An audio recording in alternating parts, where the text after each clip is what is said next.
Close your eyes. Imagine, you are the only real thing in the universe. Every person you've ever met. Every voice you've ever heard, just a projection of your mind. No one else is truly conscious. No one else feels. No one else exists, except you. This is solipsism. The most terrifying, or perhaps liberating philosophy ever conceived.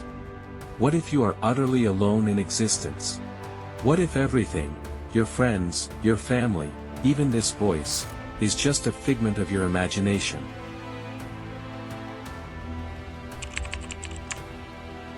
Hello, welcome to Mind Deep, a place where questions don't just bend reality, they shatter it. Tell me this, have you ever truly touched another mind?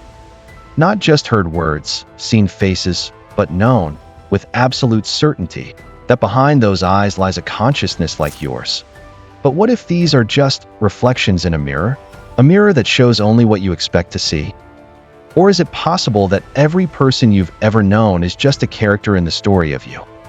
A story your mind tells itself? To avoid the unthinkable truth? Think of the people you love. Their laughter, their pain. How do you know it's real? How do you know they're not just characters in a story your brain tells itself to stave off the silence? Even now, as you listen, you can't prove I exist. I might be a recording, a hallucination, a voice you invented to keep yourself company in the void. Let's run a test. You're chatting with someone online. Their replies are flawless. But how do you know it's not an AI? Now extend that. How do you know anyone ever passed the Turing test? Try this. Next conversation, pause. Wait a beat too long. See if their eyes flicker with confusion, or if they reset, like an NPC waiting for input. If you're alone, you're not just a player. You're the programmer. Every sunset, every song, every atom, just lines of code in the simulation of you. Think of déjà vu, coincidences, dreams that leak into waking life.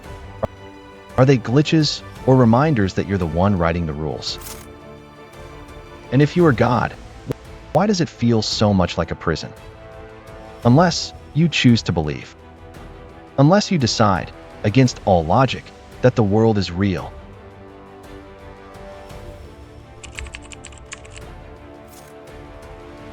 That pain is shared. That love is not just a shadow you cast upon the walls of your mind. There's a way out, not to disprove solipsism, but to hack it. If the world is your mind, then change it. Manifest. Hallucinate. Will the impossible? Try it now. Imagine a door that wasn't there before. Will it appear? Or will your mind stop you, proving it's all under your control, or that you're trapped? Or maybe you're afraid to try. Because if it works, you're God. And if it fails, you're insane. Welcome to the exhibit of you. Here we have your 7th birthday. Notice how the edges blur when you focus. Over here, your first kiss? Or was it? The details keep changing each time you remember. What if memories aren't records, but stories you tell yourself to maintain continuity? To convince you that you have always been you? Try to recall yesterday's breakfast. Now imagine if I told you it never happened. Could you prove me wrong? Or would your mind invent the proof? All language is a cry against solitude. But if solipsism is true, then every word ever spoken was just you, talking to yourself in an empty room. Think of the last "I love you" you heard. Was it a bridge between souls? Or just your own desperate echo, dressed in another's voice?